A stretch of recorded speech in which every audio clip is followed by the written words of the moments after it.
Je suis sûre que ça vous est déjà arrivé à entendre des petites voix dans votre tête qui vous parlent mal, qui vous disent que vous n'êtes pas assez compétent, que vous n'êtes pas assez. Ce petit dialogue négatif à l'intérieur de nous, il peut nous empêcher à passer à l'action et il peut diminuer notre confiance en soi et diminuer notre estime de soi. Voyons aujourd'hui comment se débarrasser de ce dialogue négatif interne. Bonjour, je m'appelle Biliana, je suis docteur en sciences, mais surtout passionnée par le coaching. Dans mes vidéos, je vous présente des cas de coaching qui s'appliquent directement à la vie quotidienne et qui vous aident à mieux voir comment maîtriser la tête, le corps et le cœur, donc les pensées, les comportements et les émotions, afin que vous puissiez atteindre les résultats que vous aimeriez.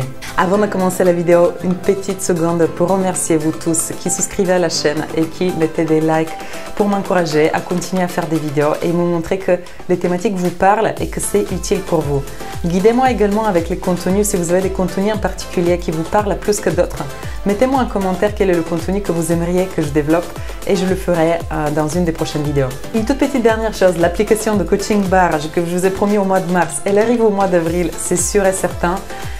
Tout est déjà en train de se mettre en place, il y a juste quelques détails techniques à régler et vous allez pouvoir accéder à des coachings rapides qui vont vous apporter une meilleure maîtrise sur des émotions ou des pensées qui sont à l'intérieur de vous.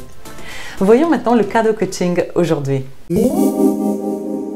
Les personnes qui viennent en coaching, elles auront tendance à dire qu'à l'intérieur d'elles-mêmes, elles ressentent beaucoup de doutes. Elles manquent de confiance en soi de manière générale. Et elles vont entendre à l'intérieur d'elles-mêmes « je ne suis pas assez compétente, je ne vais pas y arriver, je ne suis pas assez quelque chose ».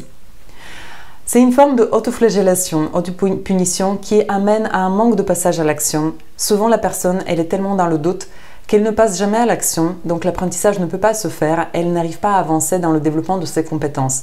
Bref, elle est bloquée à un stade où elle a envie de faire des choses, mais ce dialogue interne l'empêche de passer à l'action et réaliser ce qu'elle a envie de réaliser. L'objectif de cette personne, c'est de développer un dialogue interne positif, un dialogue qui augmente sa confiance en soi et qui lui permet à passer à l'action. Voyons maintenant les indispensables. La première des choses, c'est de conscientiser quand est-ce que ce dialogue interne négatif s'active. Et pour cela, j'ai un outil à vous proposer. À partir du moment où vous entendez qu'il y a une pensée négative envers vous, que vous entendez à l'intérieur de votre tête, augmentez le volume. Mettez-le comme si c'était dans une boîte de nuit et vous mettez le volume à fond. Le but de tout ça, c'est de rendre votre esprit de plus en plus conscient de quand est-ce que ça arrive, afin qu'il puisse commencer à identifier ces moments où il a besoin de corriger le dialogue interne. Le deuxième indispensable, c'est de conscientiser que ce qui se passe dans nos têtes, c'est un film. C'est comme un film et on a l'habitude de mettre la même cassette des fois.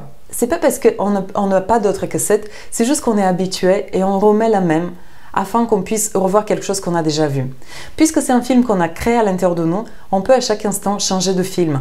C'est comme une habitude, on a pris une mauvaise habitude à faire toujours la même chose et il n'est jamais trop tard de changer cette mauvaise habitude et commencer à installer une nouvelle habitude, commencer à mettre un nouveau film qui est plus propice et qui correspond plus aux résultats qu'on veut produire. Passons maintenant à l'intégration du nouveau scénario. Comme d'habitude, on va s'occuper des trois éléments, la tête, le cœur et le corps. Quelles sont les pensées qui nous aident, quelles sont les émotions qui nous aident et quelles sont les actions qui nous aident à intégrer ce nouveau comportement de dialogue interne positif. La première des choses à faire au niveau de sa tête, c'est de commencer à créer ce nouveau film qui est plus propice pour nous. Deux manières à faire. Soit vous basez sur le futur et vous commencez à construire ce moi du futur qui est inspirant, qui fait les choses que j'aimerais faire, qui rencontre les gens que j'aimerais rencontrer, qui vit une vie d'une qualité que j'aimerais avoir. Et vous commencez à le construire de plus en plus jusqu'à ce que vous ayez ce film du vous du futur, comme une science-fiction si vous voulez, que vous commencez à faire tourner à l'intérieur de votre tête afin que le film puisse commencer à prendre de l'espace. Ou deuxième manière à faire, vous pouvez vous baser sur le passé et commencer à vous entraîner à connecter facilement à des épisodes de votre passé qui sont propices. Des épisodes de fierté, des épisodes de victoire, des épisodes de confiance en soi, des épisodes de joie, d'enthousiasme. Commencez à remémorer, faire une liste de souvenirs qui sont en lien avec des épisodes comme ça du passé et commencer à les remémorer à l'intérieur de vous comme si vous voyiez un film se produire et prendre le temps de bien regarder le film et bien prendre le plaisir que ça procure. La deuxième manière à faire au niveau de la tête, c'est de jouer avec ces voix négatives qui viennent vous parler. Là, vous pouvez vous amuser à augmenter, baisser le volume. Tout à l'heure, on a vu qu'augmenter le volume, ça permet de bien les identifier. Maintenant, si on veut jouer avec les voix, on peut baisser le volume, voire éteindre le volume complètement. On peut également déformer la voix. Pourquoi pas la rendre humoristique, comme une voix sarcastique, comme une voix qui parle, mais elle ne parle pas sérieusement. Elle est en train de dire des choses, mais elle-même, elle n'y croit pas. Le but de tout ça, c'est que vous transformez ce dialogue interne négatif en quelque chose que vous-même, vous y croyez plus et que ça devient, vous prenez suffisamment de recul pour ne plus vous identifier à ça et pouvoir vous en libérer de ça. Le but, c'est juste de ne pas prendre ce dialogue au sérieux. C'est juste une voix comme plein d'autres que vous pouvez ignorer. Comment on fait au niveau du cœur? Quelle est l'émotion qui nous aide au mieux de se détacher de cette voix? Imaginez que cette voix, c'était la voix d'un ami qui vient vous harceler tout le temps en vous disant que vous n'étiez pas compétent. Qu'est-ce que vous auriez fait? L'émotion la plus naturelle qui vient à nous, c'est la colère. C'est de se mettre en colère contre cette voix. Se mettre en colère pour couper le lien avec cette voix. C'est comme un ami, on a l'habitude de le côtoyer, mais il n'est pas forcément bénéfique pour nous. Donc on a besoin de couper le lien avec cette voix. La colère, ça permet de divorcer, entre guillemets, avec cette voix et de demander à vous faire respecter. Vous pouvez faire exactement la même chose que vous faites avec vos amis. Vous pouvez la faire avec vos pensées. Demandez à vos pensées de vous faire respecter. Et exigez à votre cerveau de vous amener les pensées qui vous aident à vous sentir mieux, à développer vos compétences et à vous aimer davantage. Et puis le dernier élément, c'est le corps. Quelles sont les actions, les comportements qui vont nous permettre de nous détacher de ce dialogue négatif interne? Les premières des choses à faire, c'est de prendre soin de son corps, par exemple, en faisant du sport, ou pour les femmes en se maquillant, en prenant soin de ses cheveux, de ses vêtements. Tout ça, c'est une manière de montrer à son cerveau que ce dialogue négatif ne correspond pas au comportement qu'on a. Si on prend soin de nous à l'extérieur, l'intérieur va suivre. Pour ma part, j'aime bien aussi commencer à m'occuper de mon extérieur, pas seulement de mon extérieur, ma façade de mon corps, mais aussi de mon extérieur qui m'entoure. Dans ces moments-là, j'aime bien commencer à faire le ménage pour me montrer que je mérite de vivre dans de bonnes conditions.